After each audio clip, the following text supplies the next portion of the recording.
നമസ്തേ.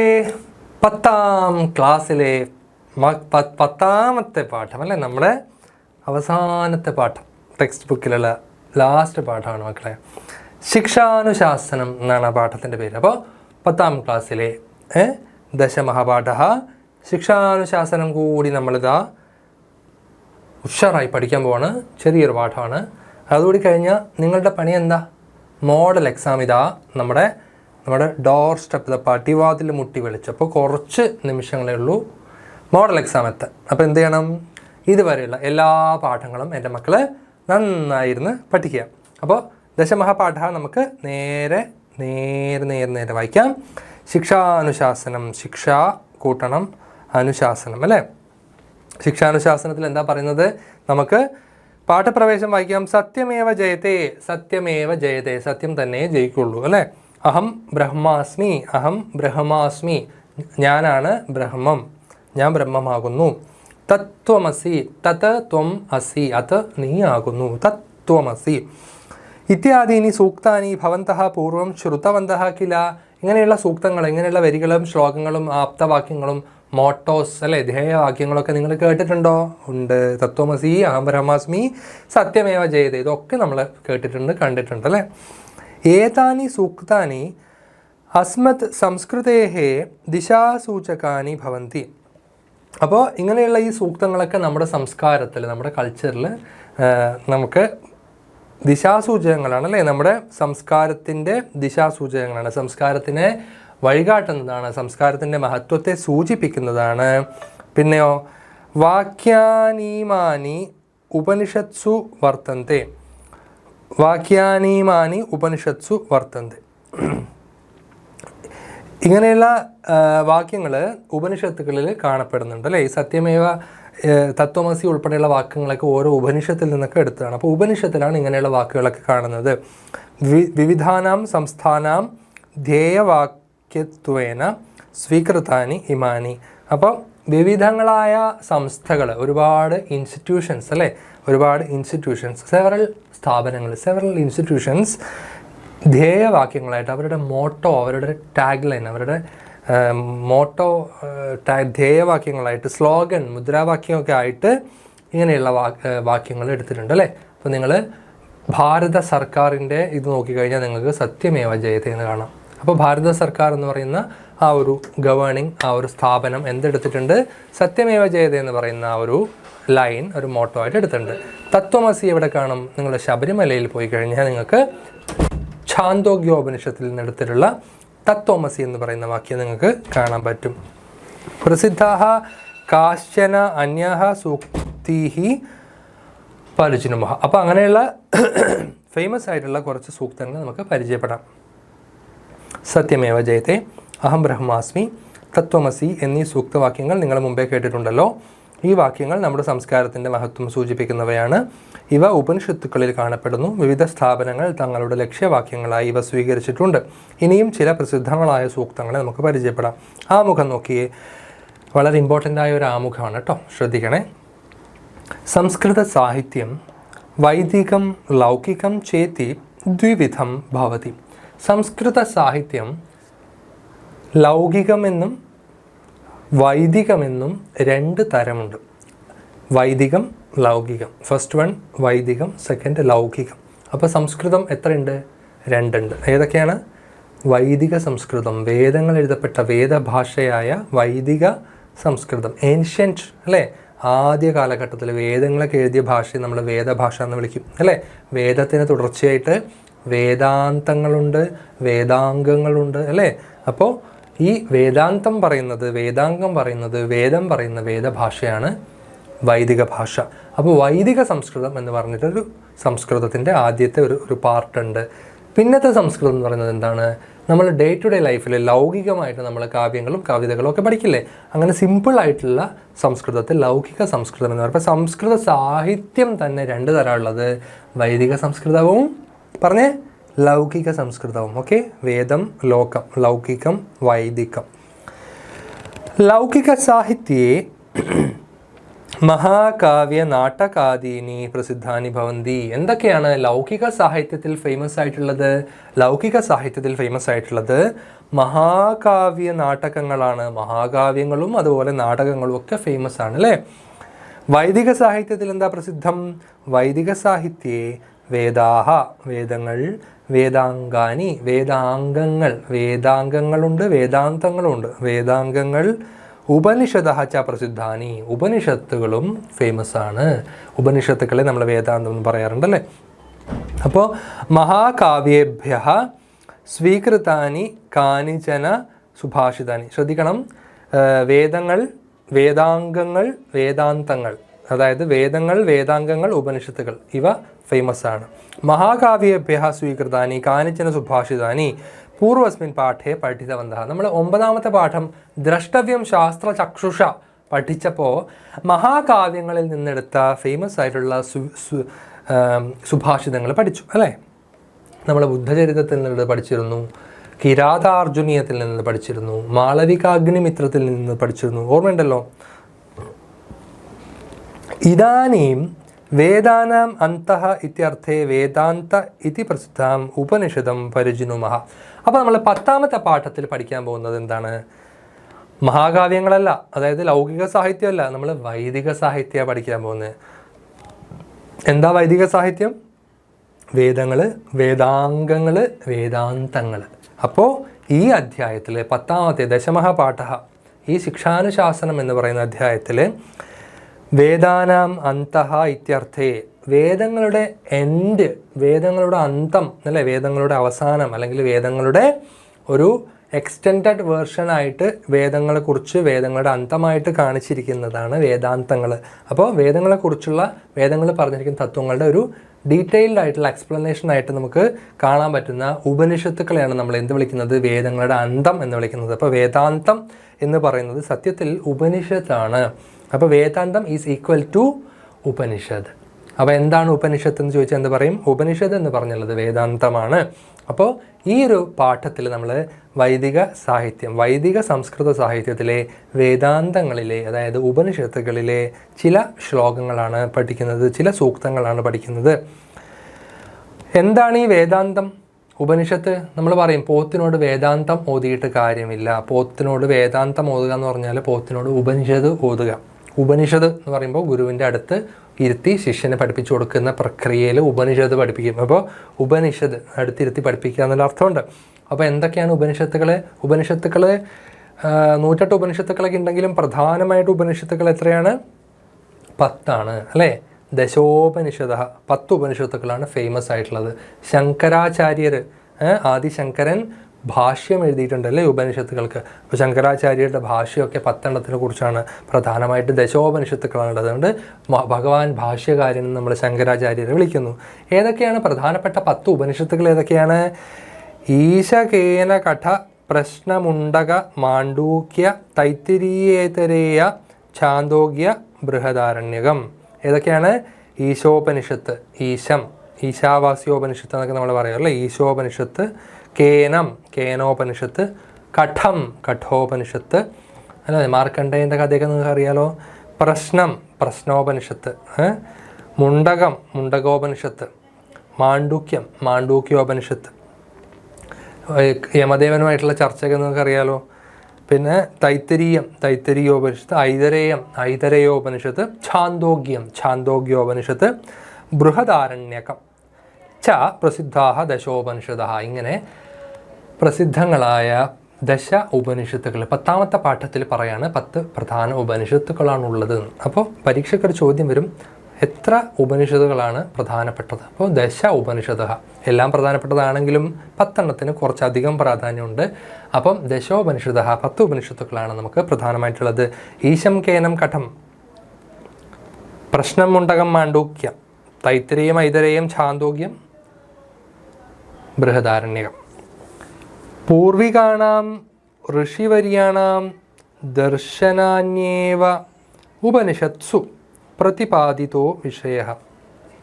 ഉപനിഷത്തുക്കളിൽ പ്രതിപാദിച്ചിരിക്കുന്ന വിഷയങ്ങൾ ഋഷീശ്വരന്മാർക്ക് അവരുടെ ദർശനത്തിലൂടെ തെളിഞ്ഞു കിട്ടിയതാണ്. അവരുടെ ധ്യാനത്തിലൂടെയും അവരുടെ ഫിലോസഫി, അവരുടെ ദർശനങ്ങളാണ് നമുക്ക് ഇതിനകത്ത് കാണാൻ പറ്റുക. ദർശനം അല്ലേ, തത്വശാസ്ത്ര ദർശന സൂക്തങ്ങളാണ് നമുക്കിതിൻ്റെ അകത്ത്, ഉപദേശങ്ങളാണ് നമുക്കിതിൻ്റെ അകത്ത് കാണാൻ പറ്റുക. തൈത്തിരീയോപനിഷദഃ ശിക്ഷാവല്ലീതഃ കശ്ചന അംശാഃ പാഠഭാഗത്വേന സ്വീകൃതഃ. തൈത്തിരീയം എന്ന് പറയുന്ന ഉപനിഷത്തിൽ നിന്ന് ശിക്ഷാവല്ലി, അതിൽ ഉപനിഷത്തുക്കളുടെ ഓരോ വല്ലികളുണ്ട് അല്ലെ, ഓരോ അധ്യായങ്ങൾ, ഓരോ ചാപ്റ്റേഴ്സ് എന്നൊക്കെ നമുക്ക് പറയാം. അപ്പോൾ തൈത്തിരീയ ഉപനിഷത്തുക്കളിലെ ഒരു ചാപ്റ്റർ എന്ന രീതിയിലുള്ള ശിക്ഷാവല്ലി എന്ന് പറയുന്ന പോർഷൻ, ആ ഒരു ഭാഗത്തിൽ നിന്നെടുത്ത കുറച്ച് പാഠഭാഗമാണ് നമുക്കിവിടെ ടെക്സ്റ്റ് ബുക്കിൽ പഠിക്കാനുള്ളത്. അപ്പോൾ ശിക്ഷാനുശാസനം എന്ന പേര് വരുമ്പോൾ തന്നെ ശിക്ഷാവല്ലി എന്ന് എടുത്തതാണെന്ന് ഓർക്കണം. അനുശാസനം, നമ്മളെ നന്നായി നടക്കാൻ, ജീവിക്കാൻ പഠിപ്പിക്കുന്ന ഒരു അഡ്മിനിസ്ട്രേഷൻ അല്ലേ, ശിക്ഷ, അറിവ്, എഡ്യൂക്കേഷൻ, വിദ്യാഭ്യാസം. അപ്പോൾ തൈത്തിരീയോപനിഷത്തിൽ നിന്ന് നമുക്ക് എന്താണ് നല്ല കാര്യങ്ങൾ പറഞ്ഞു തരുന്നത്, അത് നമുക്ക് നോക്കാം. അപ്പോൾ നോക്കിക്കോ, സംസ്കൃത സാഹിത്യം വൈദികവും ലൗകികവും എന്നിങ്ങനെ 2 തരമുണ്ട്. ലൗകിക സാഹിത്യത്തിൽ മഹാകാവ്യങ്ങൾ, നാടകങ്ങൾ മുതലായവ ഫേമസ് ആണ്. വൈദിക സാഹിത്യത്തിൽ വേദങ്ങൾ, വേദാംഗങ്ങൾ, ഉപനിഷത്തുകൾ എന്നിവ ഫേമസ് ആണ്. മഹാകാവ്യങ്ങളിൽ നിന്നെടുത്ത ചില സുഭാഷിതങ്ങൾ മുൻ പാഠത്തിൽ നമ്മൾ പഠിച്ചു. ഇപ്പോൾ വേദങ്ങളുടെ അന്തർഭാഗം അല്ലെങ്കിൽ വേദങ്ങളുടെ അന്തം എന്ന അർത്ഥത്തിൽ അറിയപ്പെടുന്ന വേദാന്തം അഥവാ ഉപനിഷത്തുക്കളെ നാം പരിചയപ്പെടുന്നു. ഈശകേനകഠ, പ്രശ്ന, പുണ്ടക, മാണ്ഡൂക്യ, തൈത്തരീയ, ഐതരേയ, ഛാന്തോക്യ, ബൃഹദാരണ്യക ഇവയാണ് പ്രസിദ്ധമായ 10 ഉപനിഷത്തുക്കൾ. ദശോപനിഷത്ത് പുരാതന ഋഷിമാരുടെ ദർശനങ്ങളാണ് ഉപനിഷത്തുക്കളിൽ പ്രതിപാദിച്ചിരിക്കുന്നത്. തൈത്തരീയോപനിഷത്തിലെ ശിക്ഷാവല്ലിയിൽ നിന്നുള്ളൊരു ഭാഗമാണ് ഇവിടെ പാഠമായി സ്വീകരിച്ചിരിക്കുന്നത്. അപ്പം ഞാൻ പറഞ്ഞു, ഉപനിഷത്ത് എന്ന വാക്കിന് ഗുരുവിൻ്റെ അടുത്ത്, സമീപത്ത്, നിഷണ്ണം, ഇരുന്ന് കൊണ്ട് പഠിക്കുക എന്നൊരർത്ഥം കൂടിയുണ്ട്. അപ്പോൾ ആ ഫോട്ടോ നോക്ക്, ഗുരുവിൻ്റെ അടുത്ത് ശിഷ്യരിയ്ക്കുകയാണ്. ഉപനിഷത്ത്. ഗുരുകുലേ വസൻ ശിഷ്യ വിദ്യാഭ്യാസം പരിസമാപ്യ ഗുരുദക്ഷിണാം ദാതുകാമഃ ആചാര്യം ഉപഗമ്യ അവദത്. എന്താ പറയുന്നത്? ഗുരുകുലേ വസൻ ശിഷ്യ, ഗുരുകുലത്തിൽ താമസിച്ചു കൊണ്ടിരുന്ന ശിഷ്യൻ വിദ്യാഭ്യാസം പരിസമാപ്യ, വിദ്യാഭ്യാസം അവസാനിപ്പിച്ചിട്ട്, നമ്മൾ ഇപ്പോൾ സ്കൂളിൽ പോയിട്ടാണ് പഠിക്കുക, രാവിലെ സ്കൂളിൽ പോകും, വൈകുന്നേരം വീട്ടിലേക്ക് വരും. പണ്ട് അങ്ങനെ ആയിരുന്നില്ല. പണ്ട് മാഷ വീട്ടിൽ താമസിച്ചാണ് പഠിക്കുക, ഗുരുവിൻ്റെ വീട്ടിൽ. അവിടെ ഒരു സ്കൂളുണ്ടാവും, അതാണ് ഗുരുകുലം. പണ്ട് ഗുരുകുല വിദ്യാഭ്യാസമായിരുന്നു. അപ്പോൾ ഒരു ചെറിയ പ്രായമാകുമ്പോൾ പാരൻസ് കുട്ടീനെ സ്കൂളിൽ കൊണ്ട്, ഗുരുവിൻ്റെ വീട് തന്നെയാണ് സ്കൂൾ, അവിടെ കൊണ്ടുപോയി സ്ഥിര താമസമാക്കും. കുറേ വർഷങ്ങൾ ഗുരുവിൻ്റെ വീട്ടിൽ അത്യാവശ്യം പണിയൊക്കെ എടുത്ത് വിറക് കൊണ്ട് കൊടുക്കാനൊക്കെ സഹായിച്ച്, ഗുരുവിൻ്റെ ഭാര്യനെ സ്വന്തം അമ്മയായി കണ്ട്, ഗുരുവിനെ സ്വന്തം അച്ഛനായി കണ്ട്, ഗുരുപത്നിയെയും ഗുരുവിനെയും ബഹുമാനിച്ച് അവരുടെ കൂടെ ജീവിച്ച് പഠനം പൂർത്തിയാക്കിയ ശേഷം ഗുരുകുലം വിട്ട് വീട്ടിലേക്ക് പോകും. അപ്പോൾ അങ്ങനെ ഒരു കാലമൊക്കെ ഉണ്ടായിരുന്നു നമ്മുടെ ഏൻഷ്യൻ്റ് ട്രഡീഷനിൽ അല്ലേ. ഗുരുകുലം തന്നിൽ നിന്നും പിരിഞ്ഞതിൽ പിന്നെ കണ്ണൻ എന്ന് പറഞ്ഞിട്ട് ഒരു പാട്ടൊക്കെ ഉണ്ട്. കുചേലനും കൃഷ്ണനും സഹപാഠികളാണ് അല്ലേ. കൃഷ്ണനെ കാണാൻ വേണ്ടി കുചേലൻ പോയ കഥയൊക്കെ നമ്മൾ പഠിച്ചിട്ടുണ്ട്. അപ്പോൾ ഗുരുകുലം വിദ്യാഭ്യാസം കഴിഞ്ഞിട്ട് ശിഷ്യൻ എന്താ ചോദിക്കുന്നത് ഗുരുവിനോട് പറയാണ്, എൻ്റെ പഠിപ്പെല്ലാം കഴിഞ്ഞല്ലോ, അപ്പോൾ ഞാൻ അങ്ങയ്ക്ക് ഗുരുദക്ഷിണ തരാൻ ആഗ്രഹിക്കുകയാണ്. അപ്പോൾ വിദ്യാഭ്യാസം പരിസമാപ്യ, എൻ്റെ എഡ്യൂക്കേഷൻ, നിങ്ങളുടെ അടുത്തുള്ള എൻ്റെ എഡ്യൂക്കേഷൻ കോഴ്സ് കംപ്ലീറ്റ് ആയതുകൊണ്ട് ഗുരുകുലത്തിൽ താമസിക്കുന്ന ശിഷ്യൻ ഇപ്പോൾ എന്താഗ്രഹിക്കുകയാണ്? ഗുരുവിന് ഗുരുദക്ഷിണ കൊടുക്കാൻ ആഗ്രഹിക്കുകയാണ്. അപ്പോൾ ആ കാര്യം, അങ്ങനെ ഗുരുവിന് ഗുരുദക്ഷിണ കൊടുക്കാൻ ആഗ്രഹിക്കുന്ന ആ ഒരു ശിഷ്യൻ്റെ ആ ഒരു ആഗ്രഹത്തെക്കുറിച്ചാണ് പറയുന്നത്. അപ്പോൾ ആചാര്യം ഉപഗമ്യ, ആചാര്യൻ്റെ അടുത്തേക്ക് പോയിട്ട് കുട്ടി അവദത് പറഞ്ഞു. എന്താ പറഞ്ഞത്? ശിഷ്യൻ എന്താ പറഞ്ഞത്? ശിഷ്യ ഭോ ആചാര്യ അഭിവാദയേ, അല്ലയോ ആചാര്യ, ഞാൻ അങ്ങയെ നമസ്കരിക്കുന്നു, വന്ദനം. മമ അധ്യയനം സമാപ്തമിതി ഭവതാ ഉക്തും, മമ അധ്യയനം സമാപ്തം, എൻ്റെ പഠിപ്പ് കഴിഞ്ഞു. ഇത് ഭവതാ ഉക്തം എന്ന് അങ്ങ് പറഞ്ഞല്ലോ, ഞാനല്ല തീരുമാനിച്ചത്. എൻ്റെ കോഴ്സ് കഴിഞ്ഞു, നിനക്ക് ഇവിടുത്തെ പഠിപ്പ് കഴിഞ്ഞു, നിനക്ക് വീട്ടിൽ പോകാൻ സമയമായി എന്ന് അങ്ങ് പറഞ്ഞല്ലോ, മാഷാണ് പറഞ്ഞത്. അപ്പം മാഷ് പറഞ്ഞല്ലോ. അതഹ, അതുകൊണ്ട് മാഷേ ഞാൻ എന്ത് ചെയ്യാൻ പോവാണ്? അതഹ ഗൃഹം ഗന്ധുകാമോഹം ഭവതേ ദക്ഷിണാം പ്രദാതും ഇച്ഛാമി. അപ്പോൾ വീട്ടിൽ പോകാനുള്ള സമയമായതുകൊണ്ട് എന്ത് ചെയ്യാണ്? ഗന്ധുകാമഹ അഹം, ഗന്ധുകാമോഹം, വീട്ടിൽ പോകാൻ ഗന്ധുകാമോഹം എങ്ങനെയാണ് മുറിക്കുക? ഗന്ധുകാമഹ ഗന്ധു കാമഹ പോകാനുള്ള ആഗ്രഹമുള്ള അഹം. വീട്ടിൽ പോകാൻ ആഗ്രഹിക്കുകയാണ് ഞാനിപ്പോൾ. എനിക്ക് വീട്ടിൽ പോകാൻ നല്ല ആഗ്രഹമുണ്ട്, എൻ്റെ പഠിപ്പ് കഴിഞ്ഞു എന്ന് അങ്ങ് പറഞ്ഞല്ലോ. അപ്പോൾ ഞാൻ ഇനി ഇവിടെ നിൽക്കേണ്ട കാര്യമൊന്നുമില്ലല്ലോ. അപ്പോൾ കോഴ്സ് കഴിഞ്ഞുകൊണ്ട് ഞാൻ വീട്ടിലേക്ക് പോകാൻ ആഗ്രഹിക്കുകയാണ്. അപ്പോൾ പോകുന്നതിന് മുമ്പ് അങ്ങേക്ക് ഒരു ഗുരുദക്ഷിണ തരാൻ ആഗ്രഹിക്കുകയാണ് അല്ലേ. അപ്പോൾ നല്ല കുട്ടികൾ അങ്ങനെയാണല്ലേ, പഠിപ്പിക്കുന്ന മാഷക്ക് ഗുരുദക്ഷിണയൊക്കെ കൊടുക്കും. അപ്പം എന്താണെന്ന് വെച്ചാൽ അങ്ങോട്ട് തന്നേക്കുക കേട്ടല്ലോ. അപ്പോൾ ഗുരുദക്ഷിണ തരാൻ ഞാൻ ആഗ്രഹിക്കുന്നു എന്ന് ശിഷ്യൻ ഗുരുവിനോട് അങ്ങോട്ട് പറയണം. ഇവിടെ ചില ശിഷ്യർ അനങ്ങുന്നേ ഇല്ല. ഗുരു അങ്ങോട്ട് ചോദിക്കേണ്ടി വരും എന്തെങ്കിലുമൊക്കെ അല്ലേ. Gift, Christmas gift, new year gift എന്നൊക്കെ പറഞ്ഞിട്ട് കുട്ടികൾ ടീച്ചേഴ്സിന് ഗിഫ്റ്റ് കൊടുക്കാറുണ്ടല്ലേ. അപ്പോൾ ആചാര്യൻ എന്താ പറഞ്ഞത്? ആചാര്യൻ പറഞ്ഞു സ്നേഹം മാത്രം മതി അല്ലേ. ഞാൻ അങ്ങനെയാണ് പറയാം, സ്നേഹം മാത്രം മതി, ഗിഫ്റ്റൊന്നും വേണ്ട. അപ്പം നമ്മുടെ ആചാര്യൻ അങ്ങനെ തന്നെയാണ് പറഞ്ഞത്. എന്താ പറഞ്ഞത്? വത്സ ദീർഘായുർഭവ. വത്സ മോനെ ദീർഘായുർഭവ, നീ ദീർഘായുഷ്മാനായി വരട്ടെ, നല്ല ആയുസോടെ ഒരുപാട് കാലം നീ ജീവിക്കൂ.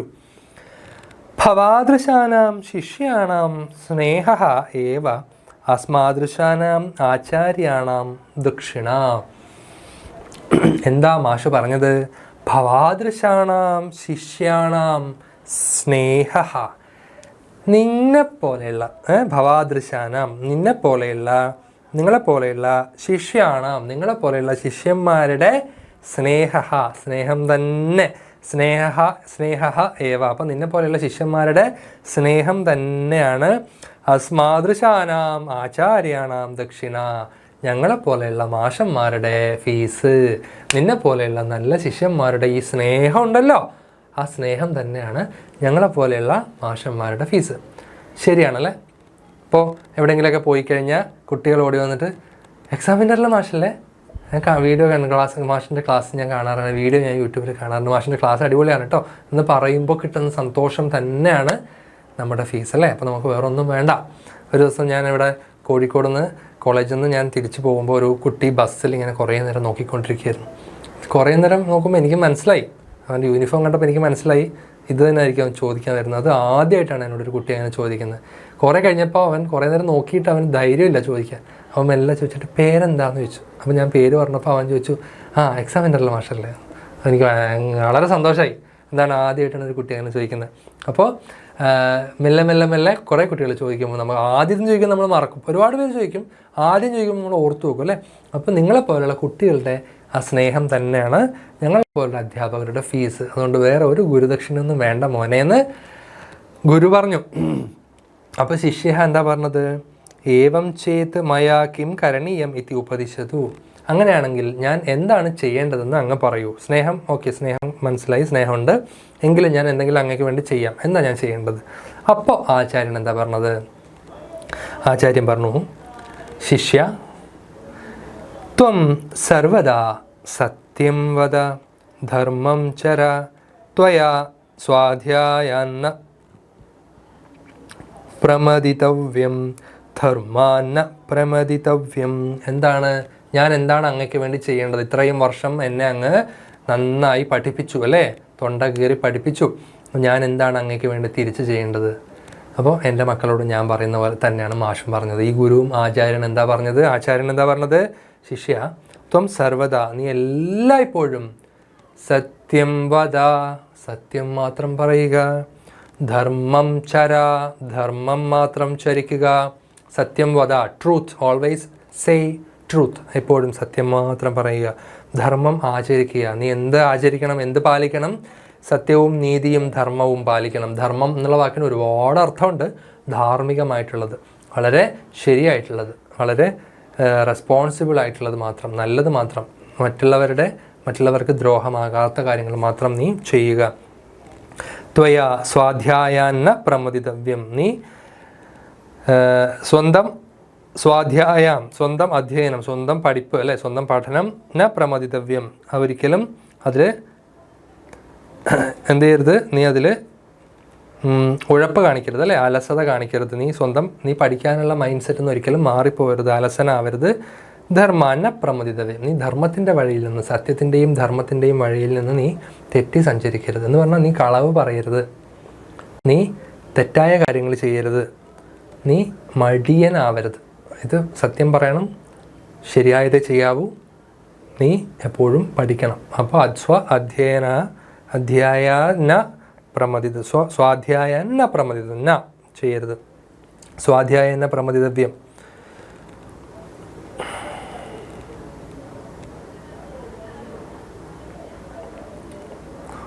ഓക്കെ. അപ്പോൾ ശിഷ്യൻ എന്താ പറഞ്ഞത്? അസ്തു അഹം മാതാപിതരൗ ദ്രഷ്ടും ത്വരയാമി. അങ്ങ് പറഞ്ഞതുപോലെ ആവട്ടെ, ഞാൻ വീട്ടിലേക്ക് പോവാണ്, എനിക്ക് അച്ഛനും അമ്മയും കാണാൻ ധൃതിയായി, വളരെ തിരക്കായി. ഉടൻ തന്നെ ഞാൻ അച്ഛനും അമ്മയും ദ്രഷ്ടും കാണാൻ വേണ്ടി പുറപ്പെടുകയാണ്. അപ്പോൾ ആചാര്യ എന്താ പറഞ്ഞത്? അങ്ങനെ ആവട്ടെ മോനെ, ഭവതു വത്സ, ത്വം മാതൃദേവോ ഭവ പിതൃദേവോ ഭവ അപിച്ച ആചാര്യദേവോ ഭവ അതിഥി ദേവോ ഭവ. പോകുന്നതിന് മുമ്പ് മാഷ് ഒരു കാര്യം കൂടി പറഞ്ഞു കൊടുത്തു. നീ വീട്ടിലേക്ക് പോകുമ്പോൾ മാതൃദേവോ ഭവ, നിൻ്റെ അമ്മ ദൈവമാകുന്നു. പിതൃദേവോ ഭവ, നിൻ്റെ അച്ഛൻ ദൈവമാകുന്നു. ആചാര്യദേവോ ഭവ, ആചാര്യൻ ദൈവമാകുന്നു. അതിഥി ദേവോ ഭവ, അതിഥി ദൈവമാകുന്നു. ഇവരൊക്കെ ദൈവത്വമുള്ളവരാണ്, ദിവ്യത്വമുള്ളവരാണ്, ദേവതയ്ക്ക് തുല്യമാണ്.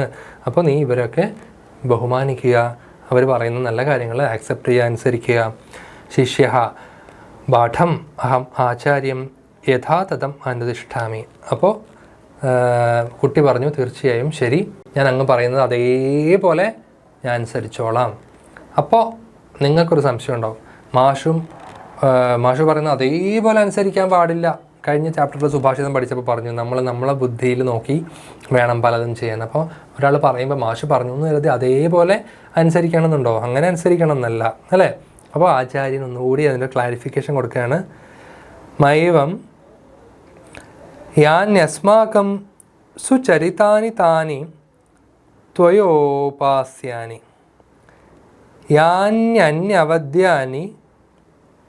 യാന്യനവദ്യാനി കർമാണി താനി സേവിതവ്യാനി നോ ഇതരാണി. എന്താ പറയുന്നത്?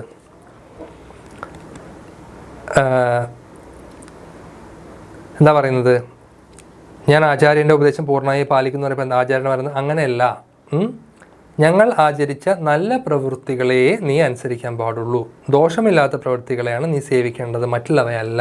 അതായത് യാന്യസ്മാകം സുചരിതാനി, ഞങ്ങൾ ആചരിച്ച സുചരിതങ്ങൾ, ഞങ്ങൾ ആചരിച്ച നല്ല കാര്യങ്ങൾ. ഞാൻ മാഷാണെന്ന് കരുതി ഞാൻ ചെയ്യുന്ന എല്ലാം നീ ചെയ്യാൻ പാടില്ല. എനിക്ക് ഒരുപാട് കുഴപ്പങ്ങളുണ്ടാവും, അല്ലേ? അപ്പോൾ ഞാൻ ചെയ്യുന്ന നല്ല കാര്യങ്ങൾ നീ എന്ത് ചെയ്യുക? ആചരിക്കുക. യാന്യസ്മാകം സുചരിതാനി താനി ത്വയോപാസ്യാനി, നീ ആചരിക്കുക, നീ ഉപാസിക്കുക, എൻ്റെ നല്ല കാര്യങ്ങളെ നീ ഉപാസിക്കുക. യാന്യനവദ്യാനി കർമാണി താനി സേവിതവ്യാനി, ഞാൻ ചെയ്ത അനവദ്യമായിട്ടുള്ള, ഞാൻ ചെയ്ത ദോഷങ്ങളില്ലാത്ത നല്ല കാര്യങ്ങൾ ആ കർമ്മങ്ങൾ നീ സേവിച്ചോളൂ.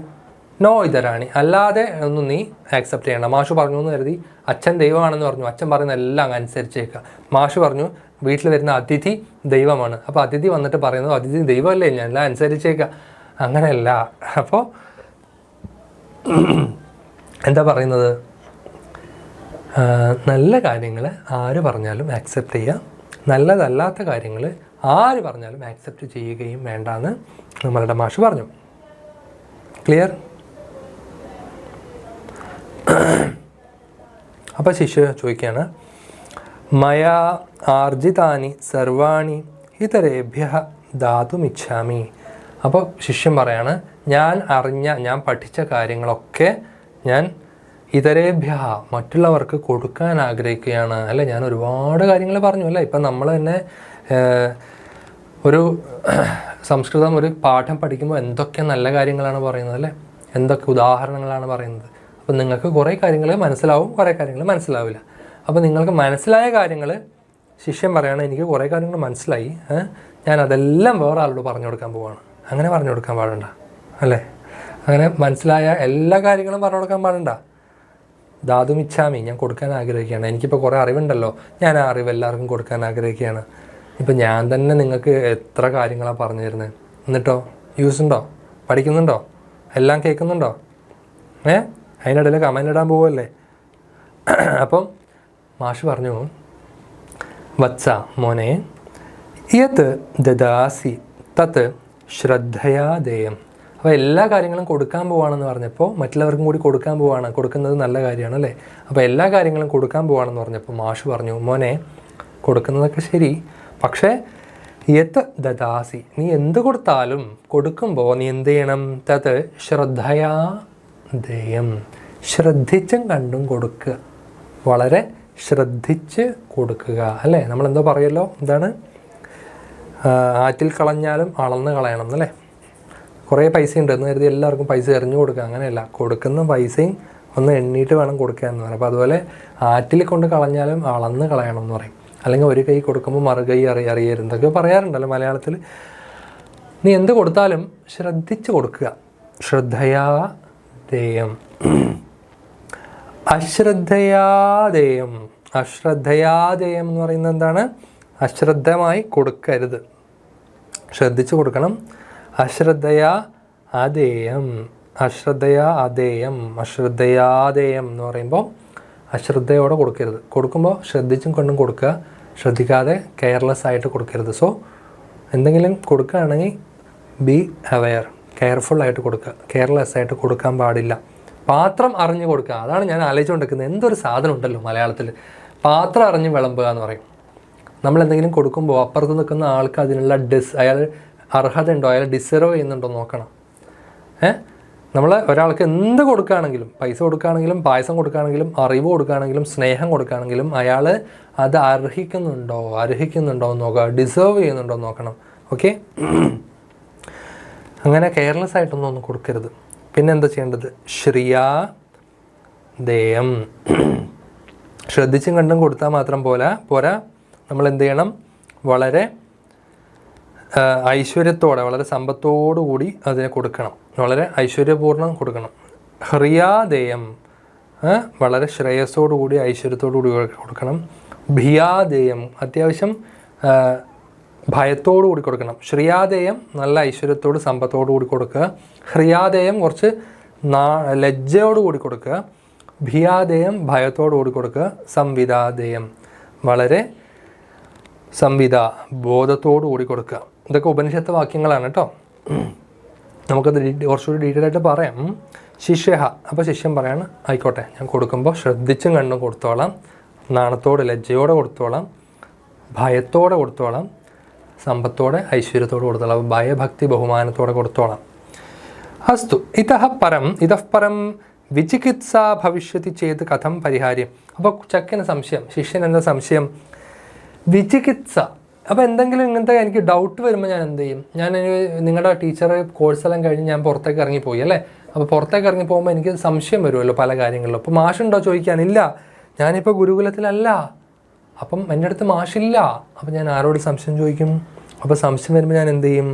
അപ്പോൾ ആചാര്യൻ പറയാണ്, വിചികിത്സ വരുമ്പോൾ, സംശയം വരുമ്പം, സംശയശ്ചേത് നിസ്വാർത്ഥിനം ശമധനയുക്തം ആചാര്യം ഉപഗമ്യ സംശയ നിവൃത്തിം കുരു. സംശയശ്ചേത്, സംശയം വരുമ്പോൾ നീ എന്ത് ചെയ്യണം? നിസ്വാർത്ഥിനം ശമധനയുക്തം, നിസ്വാർത്ഥിയായിട്ടുള്ള, സ്വാർത്ഥത ഇല്ലാത്ത, ശമധനയുക്തം, എല്ലാ ശമം നിയമം ഒക്കെയുള്ള, അതായത് മനസ്സിനെ നിയന്ത്രിക്കാൻ കഴിവുള്ള, മനസ്സടക്കമുള്ള, വളരെ പക്വതയുള്ള ഒരു ആചാര്യം ഉപഗമ്യ, ഒരു മാഷടുത്തേക്ക് പോയിട്ട്, ഒരു ഗുരുവിൻ്റെ അടുത്തേക്ക് ഉപഗമ്യ പോയിട്ട്, ആചാര്യൻ്റെ അടുത്ത് പോയിട്ട് സംശയ നിവൃത്തിം കുരു, നീ സംശയം നിവാരണം ചെയ്യുക, നിൻ്റെ ഡൗട്ട് നീ ക്ലിയർ ചെയ്യുക. നിനക്ക് ഡൗട്ട് വന്നാൽ നീ എന്ത് ചെയ്യുക? നല്ല സെൽഫ് കൺട്രോളും ബുദ്ധിയും ബോധവും അറിവും പക്വതയും മെച്യൂരിറ്റിയും എക്സ്പീരിയൻസും ഒക്കെയുള്ള ഒരു ടീച്ചറിൻ്റെ അടുത്ത് പോയിട്ട് നീ ആ സംശയം ക്ലിയർ ചെയ്യുക. ഏഷ ആദേശ, ഇതാണ് എൻ്റെ ആജ്ഞ, ഇതാണ് എൻ്റെ ഓർഡർ. ഏഷ ഉപദേശ, ഇതാണ് എൻ്റെ ഉപദേശം. ഏതദനുശാസനം, ഇതാണ് എൻ്റെ നിന്നോടുള്ള അഡ്മിനിസ്ട്രേഷൻ, നിന്നോടുള്ള എൻ്റെ റൂൾ, നിന്നോടുള്ള എൻ്റെ അഡ്വൈസ്, നിന്നോടുള്ള എൻ്റെ ഓർഡർ ഇതാണ്. ശുഭാസ്തേ സന്തു പന്ഥാന, നല്ലത് വരട്ടെ മോനെ, പോയി വരൂ. ഓക്കെ, അപ്പോൾ ഗുരുകുലത്തിൽ താമസിച്ച് ശിഷ്യൻ വിദ്യാഭ്യാസം പൂർത്തിയാക്കി ഗുരുദക്ഷിണ നൽകാൻ ആഗ്രഹിച്ച് ആചാര്യനെ സമീപിച്ച് എന്താ പറഞ്ഞത്? ഭോ ആചാര്യ, ഞാൻ വന്ദനം ചെയ്യുന്നു, എൻ്റെ പഠനം പൂർത്തിയായി എന്ന് അങ്ങ് പറഞ്ഞല്ലോ, അതിനാൽ ഇനി വീട്ടിലേക്ക് പോകാൻ ആഗ്രഹിക്കുന്നു, ഞാൻ അങ്ങേക്ക് ദക്ഷിണ നൽകാൻ ആഗ്രഹിക്കുന്നു. അപ്പോൾ ഗുരു എന്ത് പറഞ്ഞു? വത്സ, നീ ദീർഘായുസ്സോടെ ഇരിക്കുക. നിന്നെപ്പോലുള്ള ശിഷ്യരുടെ സ്നേഹമാണ് ഞങ്ങളെപ്പോലുള്ള മാഷന്മാർക്കുള്ള യഥാർത്ഥ ഗുരുദക്ഷിണ. ദക്ഷിണ എന്ന് പറഞ്ഞാൽ എന്താണ്? നമ്മൾ കൊടുക്കുന്ന ഒരു ഫീസ് അല്ലേ. ശിഷ്യൻ അങ്ങനെയാണെങ്കിൽ ഞാൻ എന്ത് ചെയ്യണമെന്ന് ഉപദേശിച്ചാലും. അപ്പോൾ ആചാര്യൻ പറഞ്ഞു, ശിഷ്യ നീ എപ്പോഴും സത്യം സംസാരിക്കണം, ധർമ്മം ആചരിക്കണം. ശിഷ്യൻ പറഞ്ഞു, ശരി, ഞാൻ മാതാപിതാക്കളെ കാണാൻ ഇതാ പുറപ്പെടുകയായി. അപ്പം ആചാര്യൻ സ്വാധ്യായത്തിൽ അലസത കാണിക്കരുത്, ധർമ്മത്തിൽ നിന്ന് തെറ്റിപ്പോകരുത് എന്നൊക്കെ പറഞ്ഞു. ആചാര്യൻ പറഞ്ഞു, നീ മാതാവിനെ ദൈവമായി കാണുക, പിതാവിനെ ദൈവമായി കാണുക, മാഷന്മാരെ ദൈവമായി കാണുക, അതിഥിയെ ദൈവമായി കാണുക. അപ്പോൾ ശിഷ്യൻ പറഞ്ഞു, ഞാൻ ആചാര്യൻ്റെ ഉപദേശം പൂർണ്ണമായി പാലിക്കും. അപ്പോൾ മാഷ് പറഞ്ഞു, അങ്ങനെയല്ല, ഞങ്ങൾ ആചരിച്ച നല്ല പ്രവൃത്തികൾ മാത്രമേ നീ അനുസരിക്കാൻ പാടുള്ളൂ. ദോഷമില്ലാത്ത പ്രവൃത്തികളാണ് നീ പാലിക്കേണ്ടത്, സേവിക്കേണ്ടത്. മറ്റുള്ളവയെ നീ പാലിക്കാനോ സേവിക്കാനോ മോഡലാക്കാനോ പാടില്ല. ഞാൻ സമ്പാദിച്ച എല്ലാം ഞാൻ മറ്റുള്ളവർക്ക് വേണ്ടി നൽകാൻ പോവുകയാണെന്ന് ശിഷ്യൻ പറഞ്ഞു. എൻ്റെ പൈസയായാലും എൻ്റെ അറിവായാലും ഞാനൊക്കെ കൊടുക്കാൻ പോവുകയാണെന്ന് പറഞ്ഞു. അപ്പോൾ ആചാര്യൻ പറഞ്ഞു, വത്സ, നീ എന്ത് കൊടുക്കുന്നുവോ അതൊക്കെ നീ ശ്രദ്ധയോടെ വേണം കൊടുക്കാൻ, അല്ലേ? പാല് കൊടുത്ത കൈക്ക് കൊത്തി എന്നൊക്കെ പറയില്ലേ. അപ്പോൾ നമ്മൾ പാമ്പിന് പാല് കൊടുത്തു കഴിഞ്ഞാൽ എന്ത് ചെയ്യും? ആ പാമ്പിന് അറിയോ ഇത് പാല് കൊടുത്ത കൈയാണെന്ന്? പാമ്പിന് എന്തോ അതിനെ ആക്രമിക്കാൻ വരികയാണെന്ന് തോന്നും. പാല് കുടിച്ചു കഴിഞ്ഞാൽ അത് കൊത്തും. അപ്പോൾ വിഷപ്പാമ്പിനെയാണ് നമ്മൾ ഇത്രയും കാലം തീറ്റ കൊടുത്ത് വളർത്തിയെന്നൊക്കെ നമ്മൾ പറയല്ലേ. അപ്പോൾ ആർക്ക് എന്ത് കൊടുക്കുമ്പോഴും ശ്രദ്ധിച്ച് കൊടുക്കണം. വളരെ ഐശ്വര്യത്തോടും സമ്പത്തോടും കൂടി ശ്രദ്ധിച്ച് വേണം കൊടുക്കാൻ. ഐശ്വര്യത്തോടു കൂടി കൊടുക്കുക, ശ്രദ്ധിച്ച് കൊടുക്കുക തന്നെ. പിന്നെ ലജ്ജയോടെ കൊടുക്കണം എന്ന് പറയാൻ വൈദികമായ അർത്ഥത്തിൽ പറഞ്ഞാൽ മതി. വളരെ ഭയത്തോടു കൂടി കൊടുക്കണം എന്ന് പറഞ്ഞാൽ നമ്മൾ ശ്രദ്ധയോടെ കൊടുക്കുക എന്നുള്ള അർത്ഥം തന്നെയാണ്. ബോധത്തോടു കൂടി കൊടുക്കുക. ശരി, ഇനിയിപ്പോൾ സംശയം ഉണ്ടായാലും എങ്ങനെ നമ്മൾ പരിഹരിക്കും ചോദിക്കുമ്പോൾ പറയാണ്, സംശയം ഉണ്ടെങ്കിൽ നീ നിസ്വാർത്ഥനും മനസ്സടക്കമുള്ള ഒരു മാഷെടുത്ത് പോയിട്ട് ആ സംശയം ക്ലിയർ ചെയ്യുക. അപ്പോൾ ദീർഘായുർഭവ എന്ന് പറയുമ്പോൾ അത് മുറിക്കുന്നത് എങ്ങനെയാണ്? പദച്ഛേദം. ദീർഘായുഹു കൂട്ടണം, ഭവ ധർമാന്ന അങ്ങനെ മുറിക്കും. ധർമാന്ന എന്ന് മുറിക്കുന്നത് എങ്ങനെയാണ്? ധർമാത്ത് കൂട്ടണം ന. ത്വയോപാസ്യാനി എങ്ങനെ മുറിക്കും? ത്വയാ അധികം ഉപാസ്യാനി.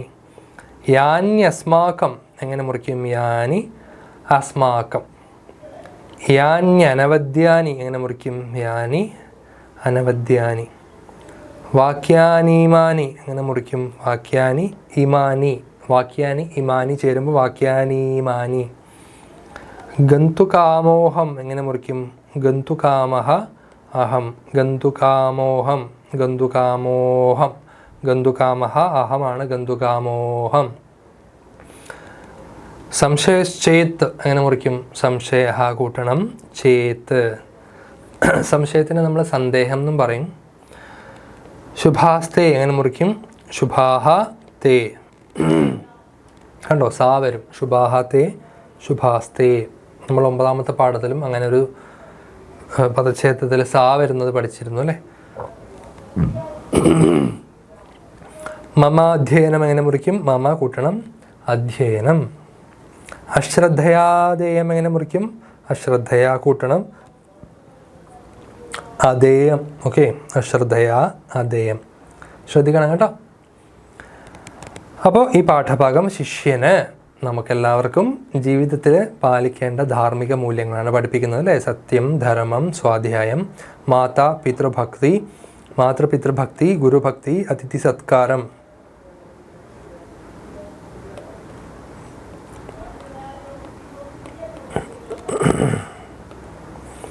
പിന്നെ ഗുണകരമായ പ്രവൃത്തികളുടെ അനുഷ്ഠാനം, ദാനം ചെയ്യുമ്പോഴുള്ള ശുദ്ധഭാവം. അപ്പോൾ എല്ലാവർക്കും എല്ലാം ചാടിക്കയറി കൊടുക്കാൻ പാടില്ല. ഓക്കെ, കൊടുക്കുമ്പോൾ ശ്രദ്ധിക്കണം. വിഗ്രഹ നോക്കിക്കോ. ആചാര്യ ആചാരം ഗ്രാഹയത്തി ഇതി ആചാര്യ. ആചാരം ഗ്രഹിച്ചവൻ, ഗ്രഹണം ചെയ്തവൻ ആചാര്യ. മാതാപിതരൗ മാതാ ച പിതാച്ച. അച്ഛനും അമ്മയുമാണ് അച്ഛനമ്മമാർ, മാതാപിതാക്കൾ. മാതൃദേവ മാതാദേവോ യസ്യ സഹ. ഏവം പിതൃദേവ ആചാര്യദേവ അതിഥിദേവ.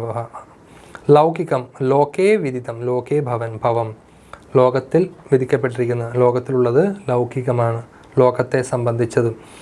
വൈദികം വേദേ വിദിതം. വേദേ ഭവം. വേദത്തിലുള്ളത്, വേദത്തിൽ ഭവിക്കുന്നത് വൈദികം. ലോകത്തിൽ ലൗകികം. നിസ്വാർത്ഥം സ്വസ്മൈ അർത്ഥം സ്വാർത്ഥം, സ്വസ്മൈ അർത്ഥം, നമുക്ക് സ്വന്തമായിട്ട് ഉദ്ദേശിച്ചിട്ടുള്ളതാണ് സ്വാർത്ഥം അല്ലേ. നിർഗതം സ്വാർത്ഥം യസ്മാത് സഹ, അപ്പോൾ ആ എൻ്റെ എന്നുള്ള ഭാവമാണ് സ്വാർത്ഥത അല്ലേ. സെൽഫ് എന്നുള്ള ഭാവമാണ് സെൽഫിഷ്നെസ്. ആ സെൽഫിഷ്നെസ് പോയാൽ അത് നിസ്വാർത്ഥമായി അല്ലേ. നിസ്വാർത്ഥം, നിസ്സാരം എന്നൊക്കെ കേട്ടിട്ടില്ലേ. അപ്പം നിസ്വാർത്ഥം, നിസ്സാരം, നിസ്വാർത്ഥം. നിർഗതം സ്വാർത്ഥം, നിർഗതം സ്വാർത്ഥം പോയി കഴിഞ്ഞാൽ, സ്വാർത്ഥം നിർഗതമായി കഴിഞ്ഞാൽ അത് യസ്മാത്ത് സഹ നിസ്വാർത്ഥ തം, അത് നിസ്വാർത്ഥമാകും. അപ്പോൾ ഈ തൈത്തിരീയോപനിഷത്തിലെ ഉള്ള ശിക്ഷാവല്ലിയിൽ നിന്നാണ് നമ്മൾ പറഞ്ഞത് അല്ലേ. അപ്പം തൈത്തിരീയോപനിഷത്തിൽ ഒരുപാട് കാര്യങ്ങൾ പറയുന്നുണ്ട്. അതിൻ്റെ ഇടയെന്നുള്ള വാക്കുകളാണ് നമ്മളുടെ പാഠത്തിൽ ആ ബോൾഡ് കറുപ്പ് ലെറ്റേഴ്സിൽ കൊടുത്തിട്ടുള്ളത്. ഗുരുവിൻ്റെ ഉപദേശം നോക്കിക്കഴിഞ്ഞാൽ ഈ കാണുന്ന ബോൾഡിൽ കാണുന്നതൊക്കെ ഈ തൈത്തിരീയോപനിഷത്തിൽ നിന്ന് എടുത്തിട്ടുള്ളതാണ് കേട്ടോ. അപ്പോൾ ആ തൈത്തിരീയോപനിഷത്തിലുള്ള അതിൻ്റെ ഒരു മുഴുവൻ രൂപം കാണണം എന്ന് നിങ്ങൾക്ക് ആഗ്രഹമുണ്ടെങ്കിൽ അത് ഞാൻ ജസ്റ്റ് കുറച്ച് കാര്യങ്ങൾ എടുത്തു വച്ചിട്ടുണ്ട്. വേദോപദേശം പൂർത്തിയാക്കിയ ശേഷം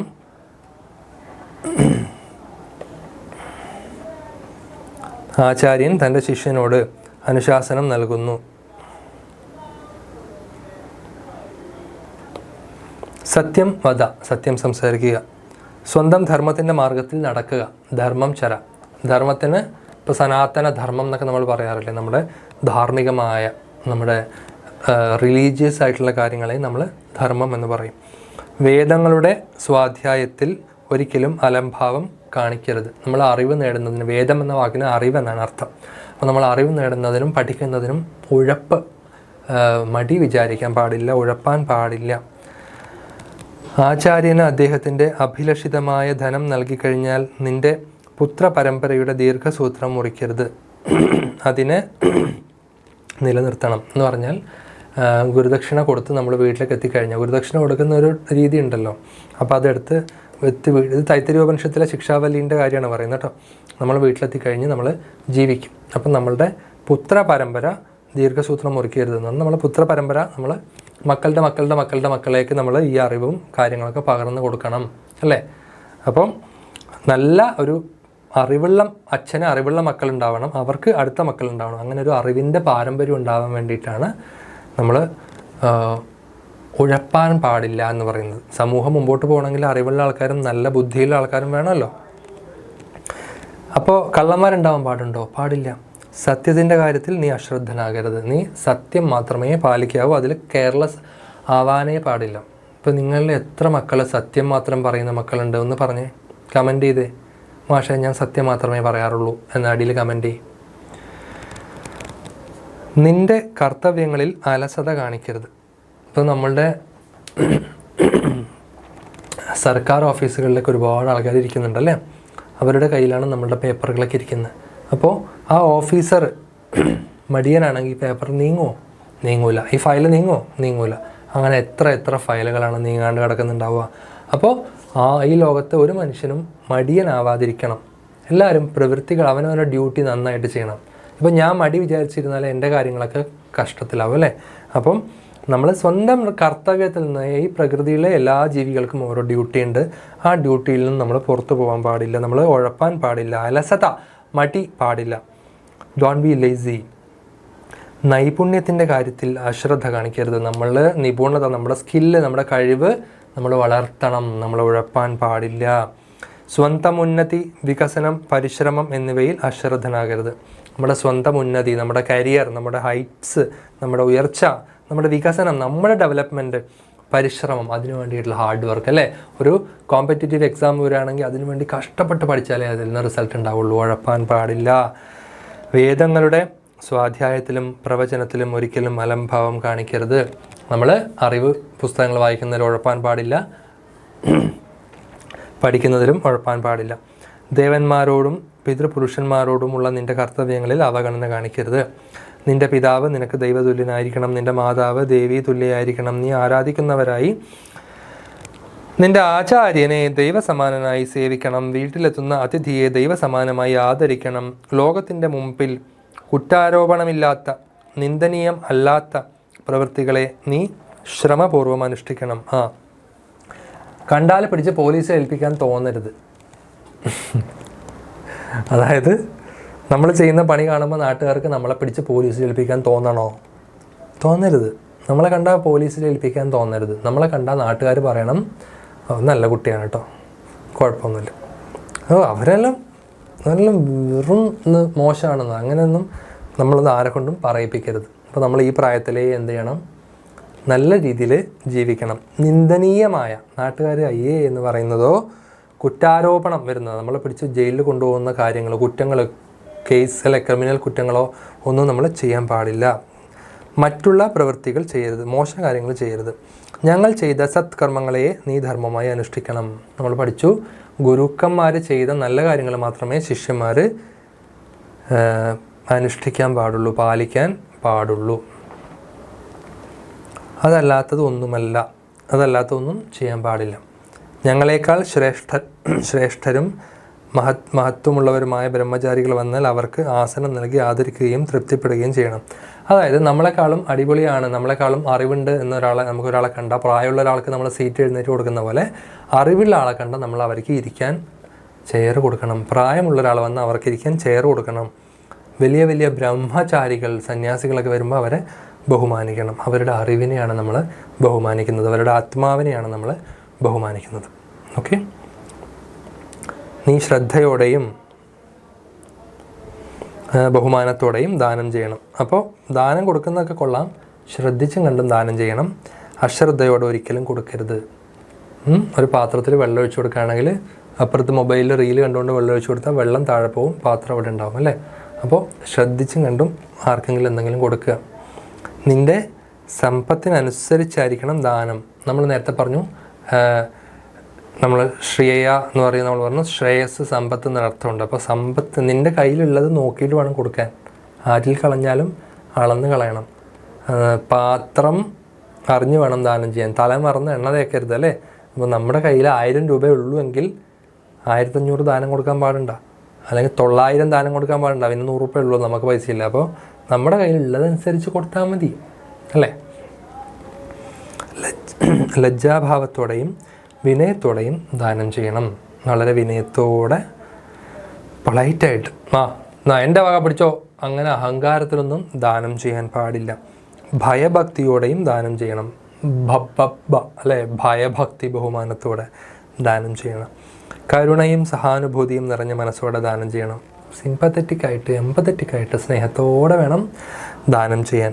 ഇതുകൂടാതെ നിൻ്റെ പ്രവൃത്തികളെയും ആചാരപദത്തെയും സംബന്ധിച്ച് സംശയമുണ്ടായാൽ അവിടെയുള്ള ബ്രാഹ്മണന്മാരിൽ, ബ്രാഹ്മണൻ എന്ന് പറയുമ്പോൾ ബ്രഹ്മജ്ഞാനമുള്ളവൻ, അറിവുള്ളവൻ, അവരിൽ വിവേകശാലികളും ഭക്തന്മാരും മറ്റുള്ളവരുടെ അഭിപ്രായത്തിന് അടിമകളല്ലാത്തവരും ധർമ്മപരായണരുമായും ക്രൂരത ഇല്ലാത്തവരുമായവരെ എങ്ങനെ ആചരിക്കുന്നുവോ അതുപോലെ തന്നെ നീയും ചെയ്യണം.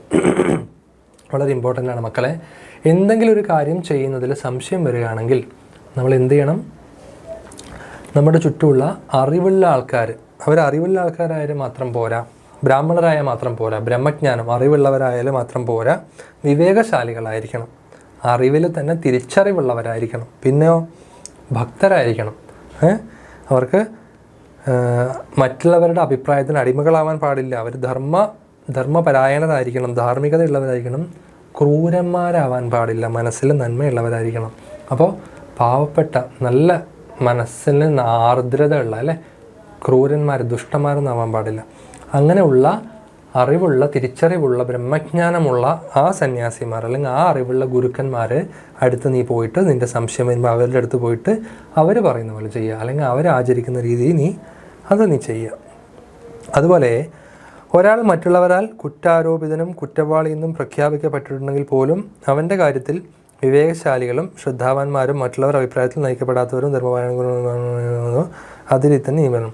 അപ്പം ഒരാൾ എല്ലാവരും പറയാണ് അവൻ കള്ളനാണെന്ന്. പക്ഷേ അറിവുള്ളവർ അവനെ കള്ളനായിട്ട് കാണുന്നില്ല, അവനെ നല്ലതായിട്ടാണ് കാണുന്നത്. അപ്പോൾ അറിവുള്ളവർ അവനെ നല്ലതായിട്ടാണ് കാണുന്നതെങ്കിൽ നീയും അങ്ങനെ കാണുക. ആരെങ്കിലും പറയുന്നത് കേട്ടിട്ട് നീ ഒരാളെ കള്ളനാണെന്നോ തെമ്മാടിയാണെന്നോ മോശപ്പെട്ടവനാണെന്നോ അങ്ങനെയുള്ളവനാണെന്നോ ഇങ്ങനെയുള്ളവനാണെന്നോ മറ്റവനാണെന്നോ പിറ്റവനാണെന്നോ ഒന്നും നീ ജഡ്ജ് ചെയ്യാൻ നിൽക്കണ്ട.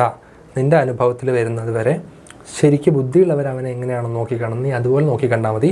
നാട്ടുകാർ പറയുന്നത് കേട്ടിട്ട് ഒരാൾക്കും നീ മാർക്കിടാൻ നിൽക്കണ്ട. ഇവ എത്രയും നിയമവും ഉപദേശവും. ഇതാണ് ഗുരുവിന് ശിഷ്യനോട് കൊടുക്കാനുള്ള നിയമവും ഉപദേശവും. ഇവ എത്രയും പരമമായ ആദേശം. ഇതാണ് ഏറ്റവും പരമമായ എൻ്റെ അനുശാസനം, എൻ്റെ ആജ്ഞ, ശിക്ഷാനുശാസനം. തൈത്തിരീയോപനിഷത്തിലെ ശിക്ഷാവല്ലിയിൽ നിന്നെടുത്ത ശിക്ഷാനുശാസനം. ഇത് തന്നെയാണ് വേദങ്ങളുടെ ഉപനിഷത്ത് അഥവാ അന്തർജ്ഞാനം. വേദങ്ങളുടെ ഉള്ളിലുള്ള അറിവാണ്, ആ വേദങ്ങളുടെ അന്തമാണ് വേദാന്തം, അതാണ് ഉപനിഷത്ത്. ഈ ജ്ഞാനപ്രകാരം നീ ധർമ്മം ആചരിക്കുന്നു, സംശയമൊന്നുമില്ലാതെ തന്നെയാണ് നീ ധർമ്മം ചെയ്യേണ്ടത്. അതാണ് ആ ഒരു പോർഷൻ്റെ ഫുൾ ആയിട്ടുള്ള മീനിങ്. അതിൽ നിന്ന് കുറച്ച് കാര്യങ്ങളാണ് നമ്മൾ പഠിച്ചത്. സത്യം വദ, ധർമ്മം ചര,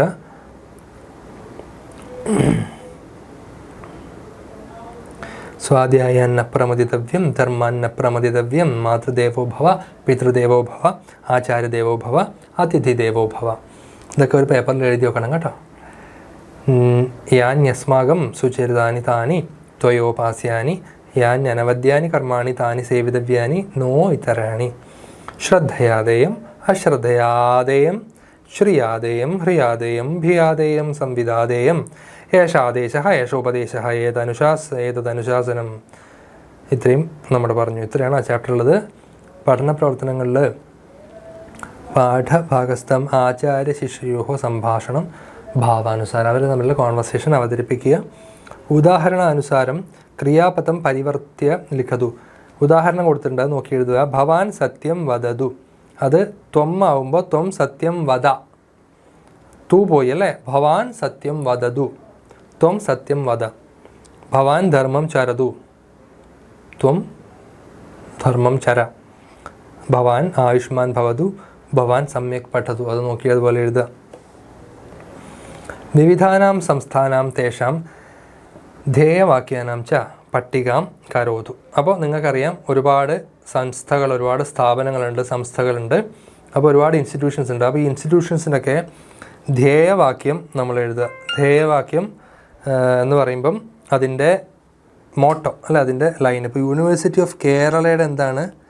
കർമാണി. എന്താണ് യൂണിവേഴ്സിറ്റി ഓഫ് കേരളയത്? ബാക്കി ഏതൊക്കെ ഉണ്ട് അവിടെ? ഭാരത സർക്കാർ, LIC ഉണ്ട്, പിന്നെ all India Institute of Medical science അല്ല, എയിംസിൻ്റെ ഉണ്ട്, ഭാരത സർക്കാരുണ്ട്. അപ്പോൾ അത് നോക്കി എഴുതാം.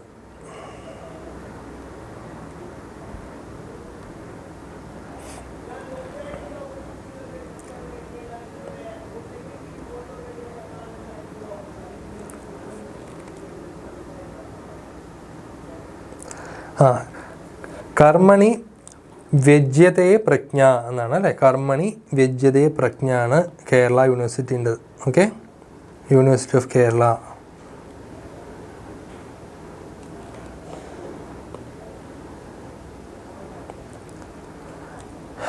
കേരള വിശ്വവിദ്യാലയം,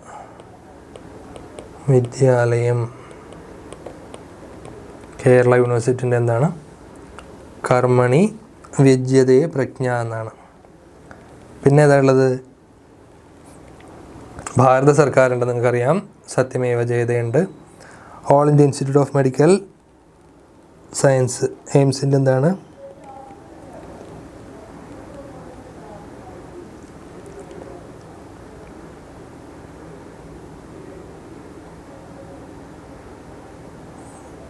വായിച്ച മക്കൾ എന്താ അത്?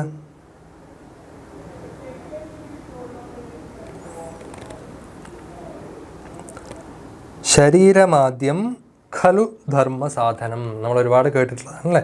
എയിംസിൻ്റെത് AI All India Institute of Medical Science. ശരീരമാദ്യം ഖലു ധർമ്മ സാധനം. ശരീരമാദ്യം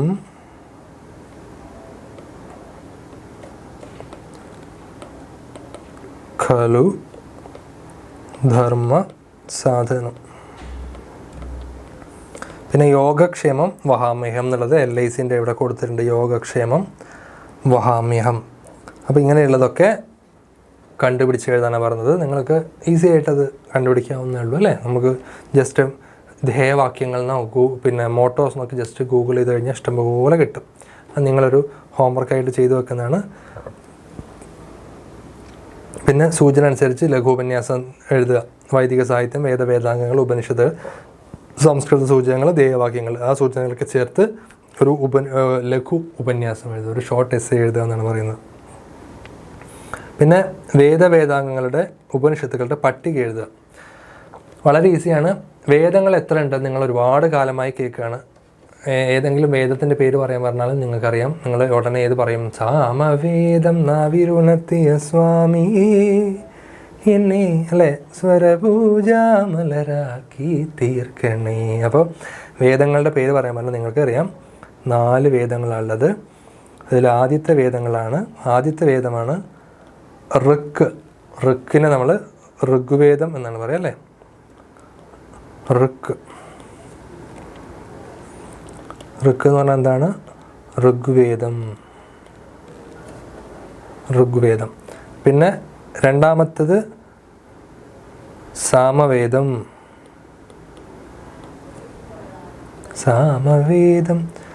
നാവിലുണർത്തിയ സ്വാമി. പിന്നെ ഏതാണ്? ഋഗ്വേദം.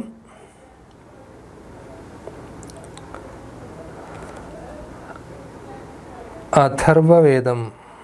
ഇവിടെ മുകളിൽ കൊടുത്തിരിക്കുന്ന ഓർഡറിലാണ് എഴുതുന്നത്. അഥർവ. ഫൈനലി യജുർവേദം. യജുഹു.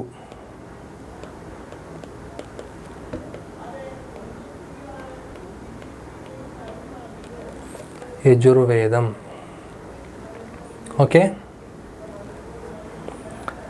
ഋക്ക്, സാമം, അഥർവം, യജുഹു, യജുർവേദം. വേദാംഗങ്ങൾ ഏതൊക്കെയാണ്? വേദാംഗങ്ങൾ 6 എണ്ണം ഉള്ളത് അല്ലേ. ഏതൊക്കെയാണ്? ശിക്ഷ, കൽപ്പം, വ്യാകരണം, നിരുക്തം, ജ്യോതിഷം,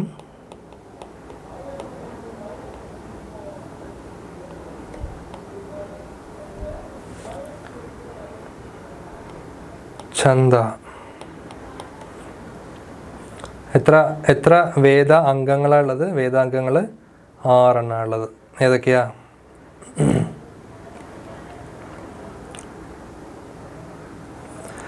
ശിക്ഷ, കൽപ്പം, വ്യാകരണം, നിരുക്തം, ഛന്ദസ്, ജ്യോതിഷം. ഓക്കെ. ഉപനിഷത്തുകൾ നിങ്ങൾക്കറിയാം.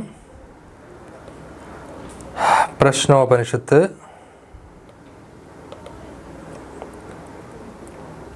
കഠോപനിഷത്ത്,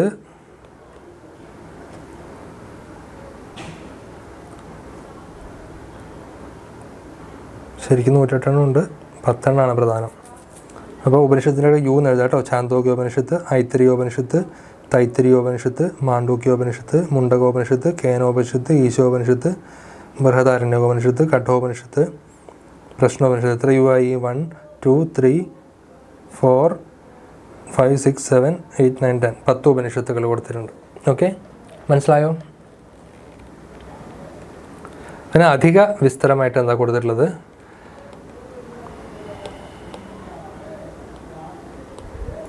മാതൃദേവോ ഭവ, പിതൃദേവോ ഭവ, ആചാര്യദേവോ ഭവ, അതിഥിദേവോ ഭവ. മാതാ പിതാ ആചാര്യഃ അതിഥിശ്ച ഏതേ ദേവതാവതുപാസ്യാഃ ഇത്യർത്ഥഃ. എന്താണ്? അമ്മയെയും അച്ഛനെയും ആചാര്യനെയും അതിഥിയെയും നമ്മൾ ദേവതയായിട്ട് കണ്ട് ഉപാസിക്കുന്നു എന്നാണ് അതിൻ്റെ അർത്ഥം. യാന്യസ്മാകം സുചരിതാനി താനി ത്വയോപാസ്യാനി. എന്താ പറയേണ്ടത്? അസ്മാകം ആചാര്യാണം ശോഭനചരിതാനി ആമ്നായാദ്യ വിരുദ്ധാനി യാനി കർമാണി താനി ഏവ ത്വയാ നിയമേന കർത്തവ്യാനി ഇത്യാശയ. അധ്യാപകർ ചെയ്യുന്ന നല്ല കാര്യങ്ങൾ മാത്രമേ നീ അനുസരിക്കാൻ പാടുള്ളൂ. അവർ ചെയ്യുന്ന തെറ്റായ കാര്യങ്ങൾ നീ അനുസരിക്കുകയോ അത് ഇൻസ്പയർഡ് ആവുകയോ ചെയ്യാൻ പാടില്ല. യാന്യനവദ്യാനി കർമാണി താനി സേവിതവ്യാനി നോയിതരാണി അനിന്ദിതാനി ശിഷ്ടാചാരലക്ഷണാനി കർമാണി കർത്തവ്യാനി അവദ്യാനി ഇതരാണി ന കർത്തവ്യാനി. നല്ലതും ശരിയായതുമായിട്ടുള്ള കാര്യങ്ങളെ ചെയ്യാവൂ. കുറ്റങ്ങളോ തെറ്റുകളോ നിന്ദനീയമായ കാര്യങ്ങളോ ചെയ്യാൻ പാടില്ല. ശ്രദ്ധയാദേയം അശ്രദ്ധയാദേയം ശ്രേയാദേയം ഹ്രിയാദേയം ഭിയാദേയം സംവിധാദേയം. യത് കിഞ്ചിത് ദാതവ്യം, നീ എന്തെങ്കിലും കൊടുക്കുകയാണെങ്കിൽ അത് തത് ശ്രദ്ധയാ ദാതവ്യം, ശ്രദ്ധിച്ചും കണ്ടും കൊടുക്കുക. അശ്രദ്ധയാ ന ദാതവ്യം, അശ്രദ്ധയോടെ കൊടുക്കാൻ പാടില്ല. ശ്രിയ വിഭൂതിയാ ദാതവ്യം, അറിഞ്ഞ് ഐശ്വര്യത്തോടു കൂടി കൊടുക്കുക. അധികം ദാതും നാസ്തീത്യതഃ ലജ്ജയാദേയം, നിൻ്റെ അടുത്ത് ഉള്ളത് കുറവാണെങ്കിൽ നീ ലജ്ജയോടെ ഒരു നാണത്തോടെ കൊടുക്കുക.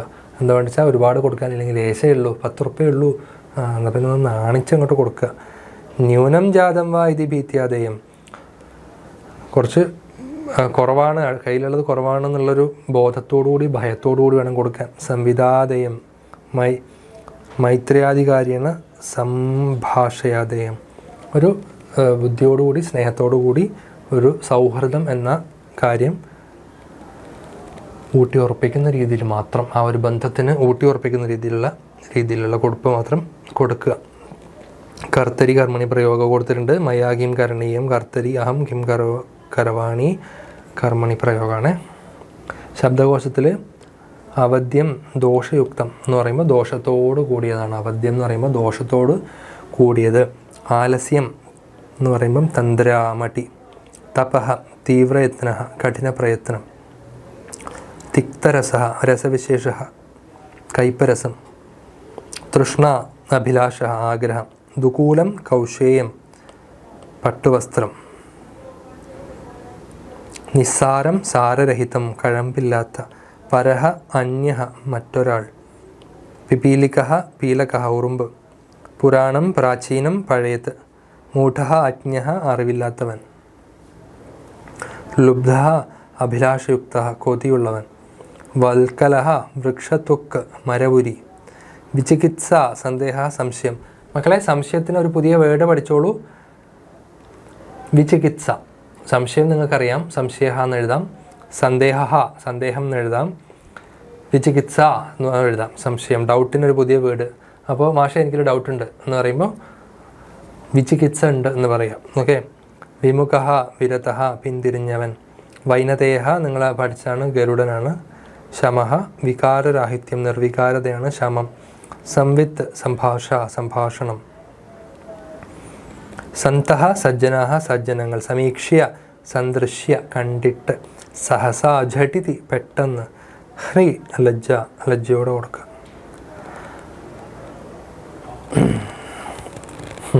പാഠത്തിൻ്റെ അവസാനമാണ് നമ്മൾ അക്ഷരമാല ഉള്ളത്. ശരിക്കും ഇത് ആദ്യം നമ്മൾ പഠിക്കണം. സ്വരാക്ഷരങ്ങൾ അ ആ ഇ ഉ ഋ ഋ ഋ എ ഐ ഓ ഔ അം അ. വ്യഞ്ജനാക്ഷരങ്ങൾ ഖരഃ അതിഖരഃ മൃദു ഘോഷഃ അനുനാസിക. കവർഗ ചവർഗ ടവർഗ തവർഗ പവർഗ. ക ഖ ഗ ഘ ങ. ച ഛ ജ ഝ ഞ. ട ഠ ഡ ഢ ണ. ത ഥ ദ ധ ന. പ ഫ ബ ഭ മ. യാരാലാവ അന്തസ്ഥാഹ മധ്യമാഹ ഊഷ്മാണഃ ശാശാസ ഹ. അപ്പം ആ ഒരു അതോടുകൂടി നമ്മുടെ 10ാമത്തെ അധ്യായം കഴിയണം. അപ്പം 10ാം ക്ലാസ്സിലെ മക്കളെ 10ാമത്തെ പാഠവും ഇവിടെ കഴിഞ്ഞല്ലോ. അപ്പം എന്ത് ചെയ്യണം? നന്നായി പഠിക്കാം. അപ്പോൾ നമുക്ക് വീണ്ടും മറ്റൊരു ക്ലാസ്സിൽ കാണാം അല്ലേ? അപ്പോൾ എല്ലാവർക്കും ഓം നമഃ ശിവായ. നമസ്തേ.